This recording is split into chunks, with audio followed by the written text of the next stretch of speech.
Salut à tous, j'espère que vous allez bien. Aujourd'hui on se retrouve pour un tuto spécial contouring et donc sur le teint. Je vous ai vraiment listé les étapes de A à Z pour obtenir ce résultat là. Donc si vous êtes intéressé, je vous laisse regarder la suite de la vidéo.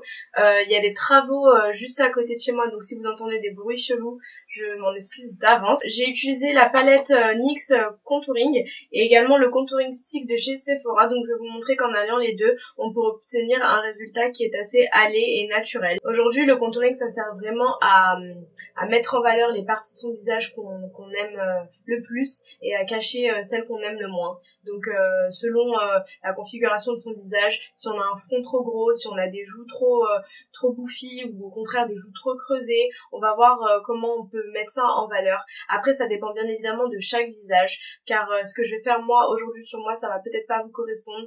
Si vous savez où appliquer les produits sombres et où appliquer les produits clairs, à partir de ce moment-là, c'est à vous de jouer, vous avez le champ libre sur ce que vous voulez diminuer, sur ce que vous voulez agrandir, mettre en valeur et voilà. Si vous êtes intéressé par cette vidéo, j'arrête de parler et je vous laisse regarder la suite.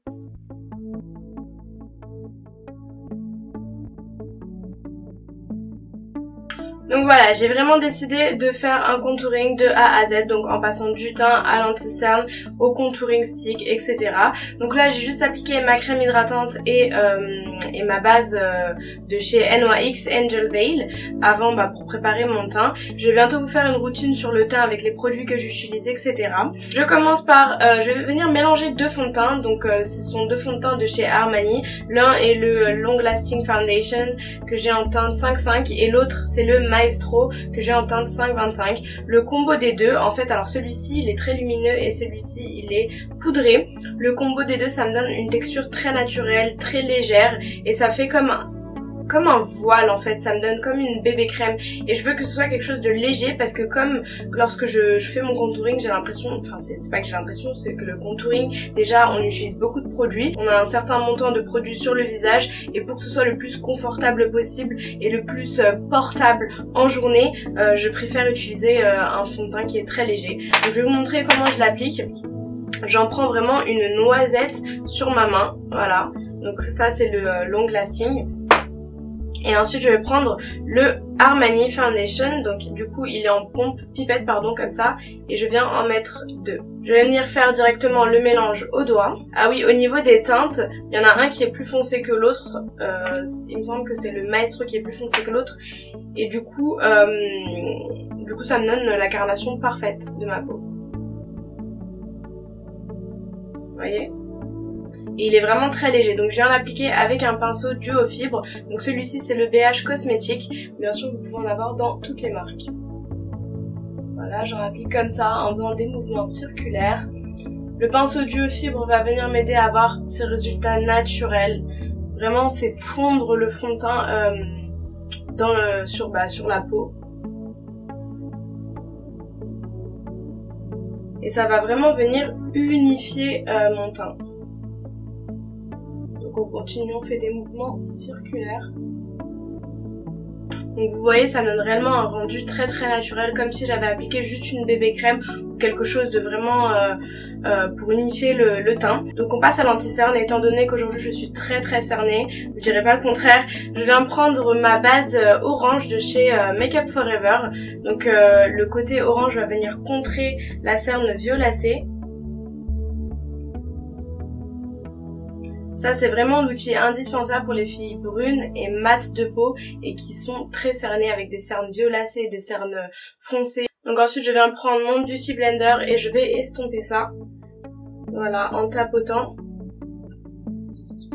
Et j'hésite pas à remonter donc dans le creux de l'œil ici parce que pour ma part, ma cerne elle se prolonge jusqu'au-dessus de l'œil.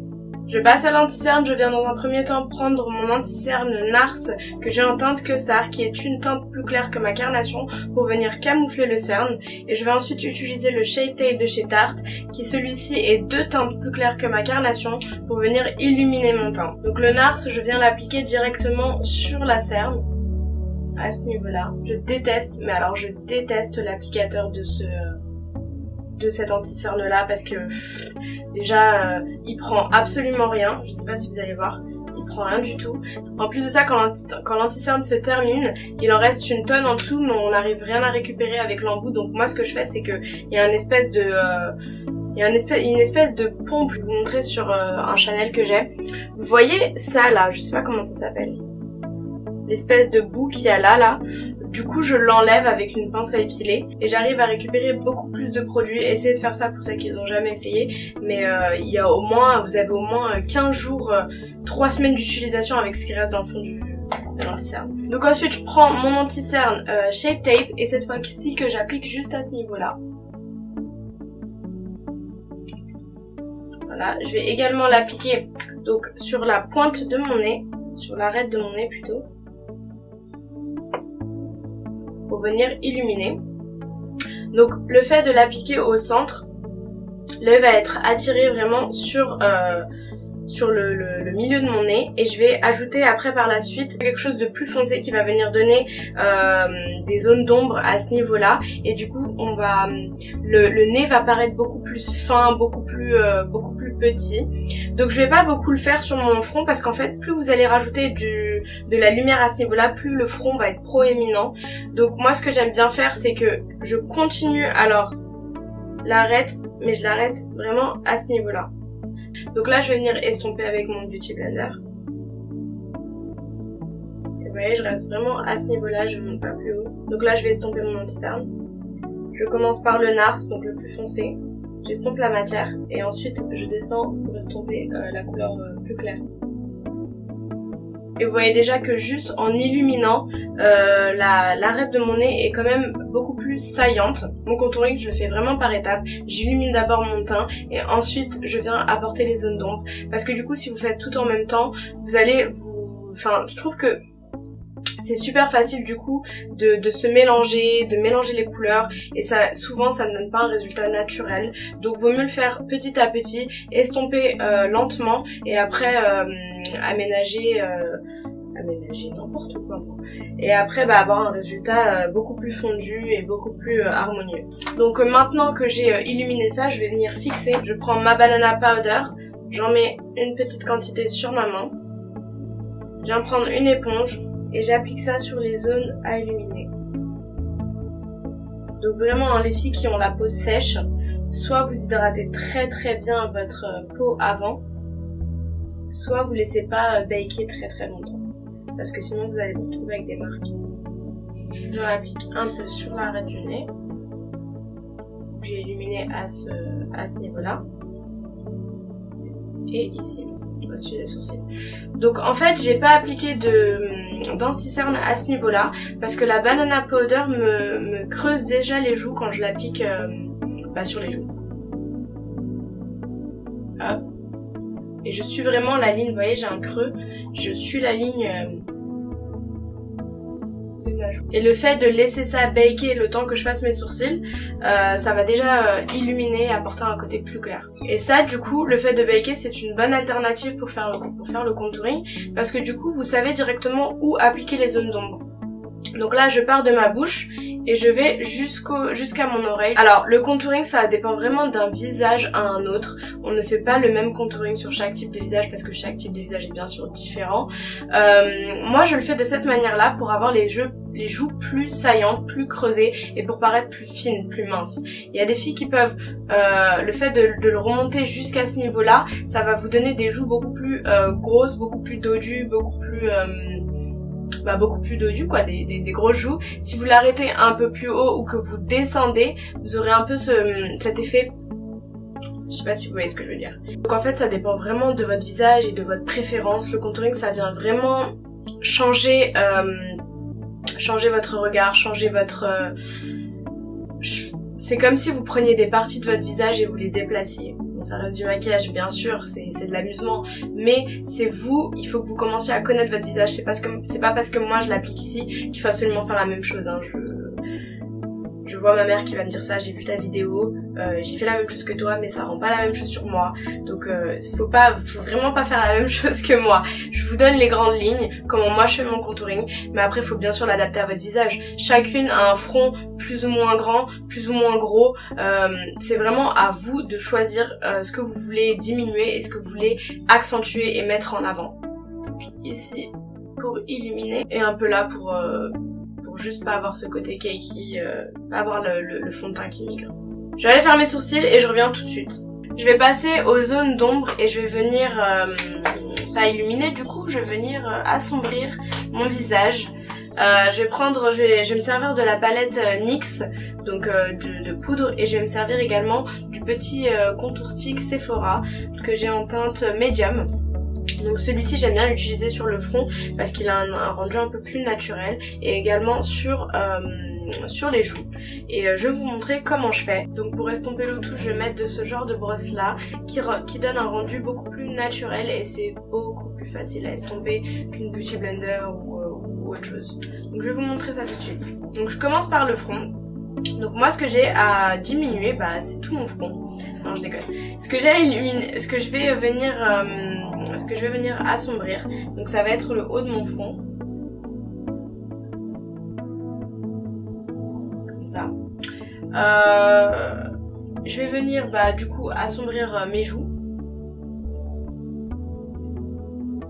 Donc je fais un léger trait, j'en mets pas beaucoup parce que ce stick là il est quand même très foncé et je veux pas avoir une grosse démarcation. Vous voyez le creux là, quand je touche mon creux il est là, donc je le pose un chouïa au-dessus. Et je descends pas trop bas parce que sinon ça va être galère à estomper. Voilà, j'applique un ici. Je sais pas si vous avez compris, j'en applique un peu ici. Donc dans un premier temps, je reprends mon pinceau duo fibre et je vais venir enlever la poudre que j'ai mis parce que du coup là ça fait une bonne dizaine de minutes qu'elle est sur ma peau. Donc je vais pas venir l'enlever directement comme ça, je vais venir tapoter, presser la matière contre mon visage et du coup le fait de faire ça, ça va vraiment faire rentrer la poudre à l'intérieur et j'aurai pas les petits stries qu'on pourrait avoir, enfin les marques de la poudre. Voilà, la poudre là du coup elle s'imprègne bien dans mon visage.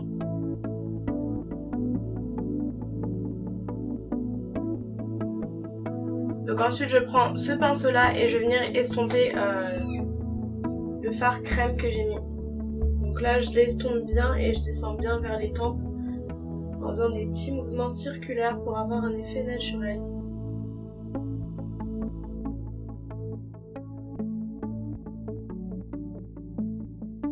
Et j'aime vraiment bien ce stick là parce que d'une il est pas cher et il s'estompe super facilement, il donne un résultat naturel. Ensuite on passe aux joues et pareil, là je viens positionner le pinceau sur la ligne marron et je vais étirer la matière vers le haut tout en faisant des mouvements circulaires pour bien faire fondre la matière et surtout ne pas descendre plus bas parce que ce sera pas harmonieux sinon. Vous pouvez commencer par estomper la matière comme ceci.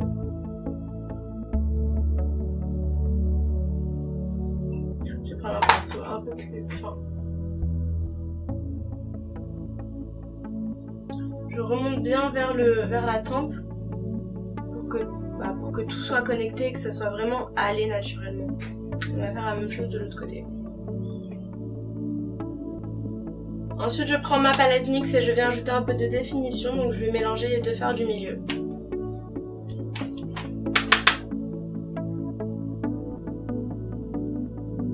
Voilà, pour que ce soit bien creusé. On n'oublie bien évidemment pas ça. Pourquoi j'ai fait un petit trait là? Pour donner l'impression d'avoir des lèvres un peu plus pulpeuses. En créant une ombre ici, on a cet effet de lèvres plus charnues et plus volumineuses. Je vais prendre le stick et je vais légèrement tracer le côté des arêtes. Le côté des arêtes, le côté du nez.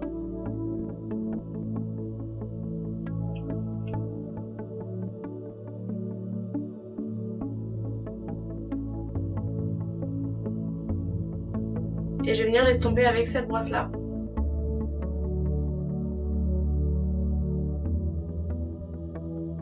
J'hésite pas à remonter ici parce qu'on a une ombre naturellement créée. Donc quand on remonte le contouring vers l'œil, ça fait beaucoup plus naturel et beaucoup plus vrai.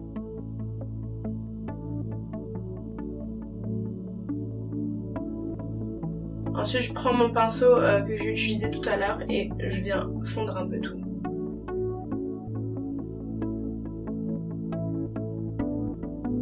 Donc là je passe à l'highlighter et je viens prendre le Soft and Gentle que j'ai de chez MAC et je vais l'appliquer avec un pinceau comme celui-ci. Et là on a le Morphe Y14. Je vais l'appliquer sur peau sèche dans un premier temps.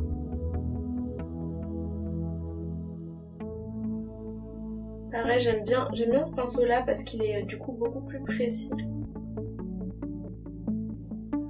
Je applique les masses parce que ça me dérange pas de ressembler à une vraie facette. Sur l'arrêt du nez.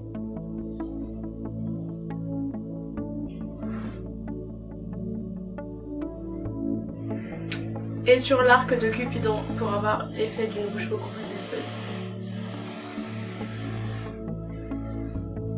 Je viens prendre mon Max Fix Plus et je vais le fixer sur tout mon visage. Je vais le vaporiser sur tout mon visage.